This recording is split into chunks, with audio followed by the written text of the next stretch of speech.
Ninth class अब हम study कर रहे हैं स्ट्रक्चर ऑफ मॉलिक्यूल्स और सब्सटेंस। एक मॉलिक्यूल की फॉर्मेशन में सबसे पहले तो दो तरह की फोर्सेस अमल करती हैं। एक तो वो फोर्स है जो कि एटम्स को आपस में जोड़ रही है, जैसे कि हमने पहले पढ़ा different types of chemical bonds, like hydrogen is making bond with Cl. This is HCl molecule. This is another HCl molecule, and here is another. इनमें हाइड्रोजन ने कोवलेंट बॉन्ड बना के क्लोरीन के साथ एक HCl का मॉलिक्यूल बनाया हुआ है, और ये भी HCl का एक और मॉलिक्यूल है, और ये HCl का एक और मॉलिक्यूल है। ये हमने 3 HCl के मॉलिक्यूल लिखे हैं, लेकिन हम इनको एज ए फिजिकल स्टेट नहीं उठा सकते जब तक कि ये मॉलिक्यूल्स आपस में ना जुड़े।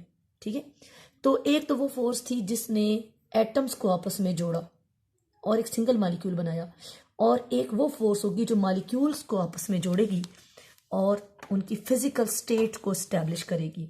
समझ आ रही है बात?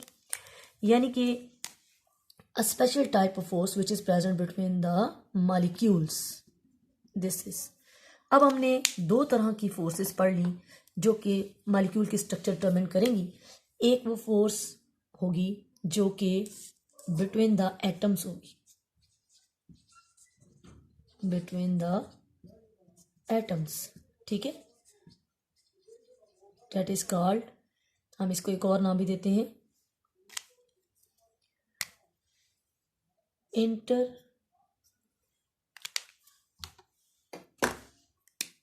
बल्कि ये इंट्रा होगी, इंट्रा मॉलिक्यूलर फोर्सेस, जो मॉलिक्यूल्स के अंदर होती है एटम्स के दरमियान में, intra molecular forces.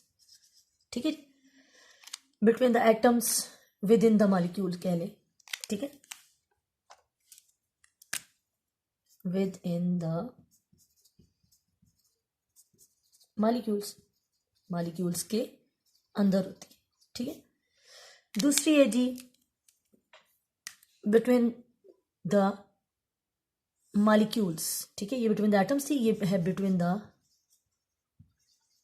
Among the molecules भी हो सकता है।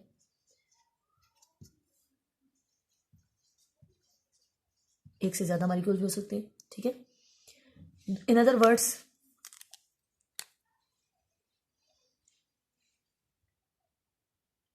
This is called intermolecular forces,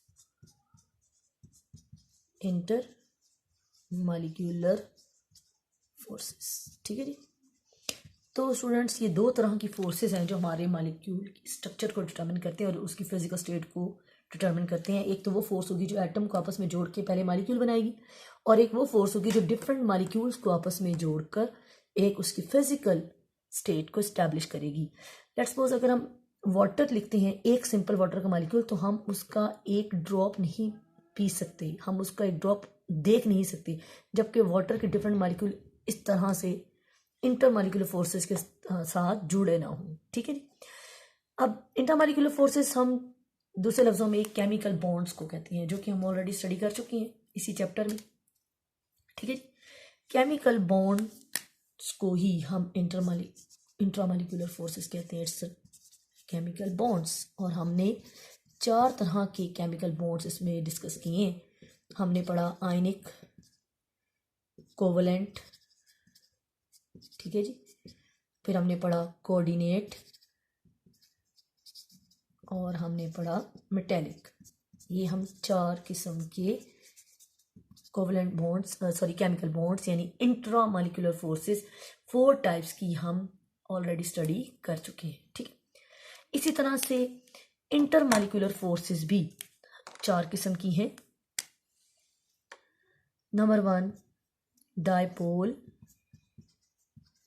dipole interaction, जो हम अभी डिटेल से पढ़ेंगे, dipole dipole interaction.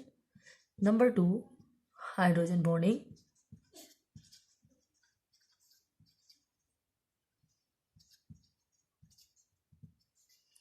Number 3 van der Waals forces,